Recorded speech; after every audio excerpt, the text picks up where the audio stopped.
2018. I would now humbly request Honorable Mr. Justice Kalyan Rai Surana to kindly address the August gathering.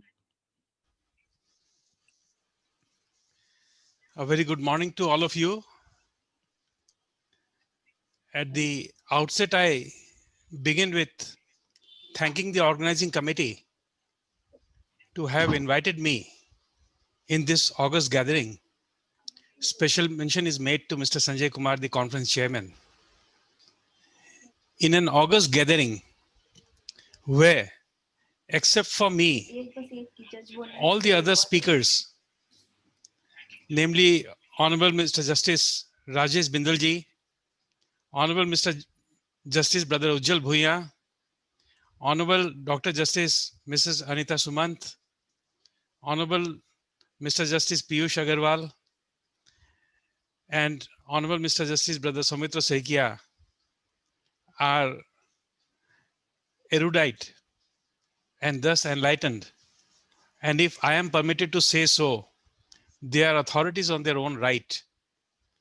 Moreover, in this conference, those who are attending are themselves expert and highly successful in their own respective fields.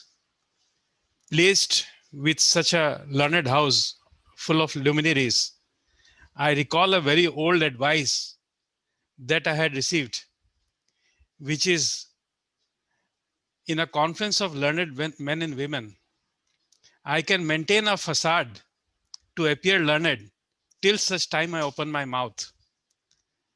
In other words, the more I speak, the more I risk an eminent exposure.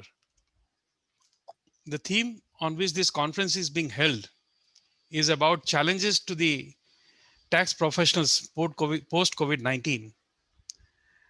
I have noticed that due to the pandemic, various statutory timelines to fill and file up returns, to have audit completed, to upload requisite information, payment of tax, etc., have been extended from time to time. And in a few months' time, all these extended timelines would come to an end. It is also seen that various taxing statutes provide for imposition of cost, fines, interest on delayed payment of taxes. All these would have a telling and taxing effect on the tax professionals to complete their assigned task within the timelines fixed. Gone are the good old days when one tax practitioner could have worked in a relaxed manner.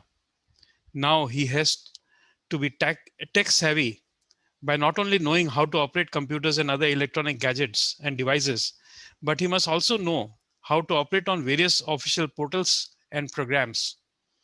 Filling up of various forms in e-portals appear to be a very tedious task, which needs a lot of patience. Error-free filling up of the e-forms is a challenge. I also find that an SSE, who we can call as an average common man, is also dependent on the tax professionals to pay tax for him through the e-mode and then get reimbursed. As such, the tax professional would also need to know how to operate on these payment portals. It is seen that to meet certain specific requirements, the tax professionals have started large partnership firms and LLPs.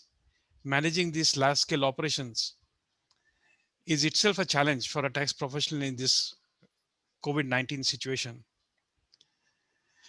The COVID-19 pandemic is likely to hamper physical audits, specifically for banks, factories, warehouses, etc., which are located in interior places or difficult to reach sites.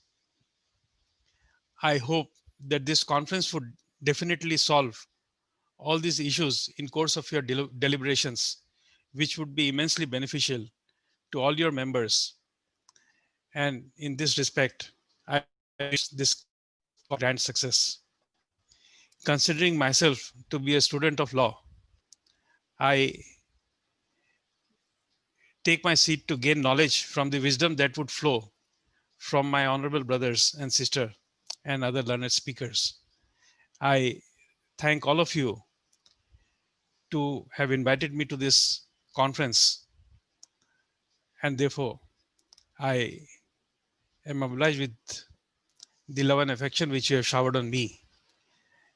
Thank you so much.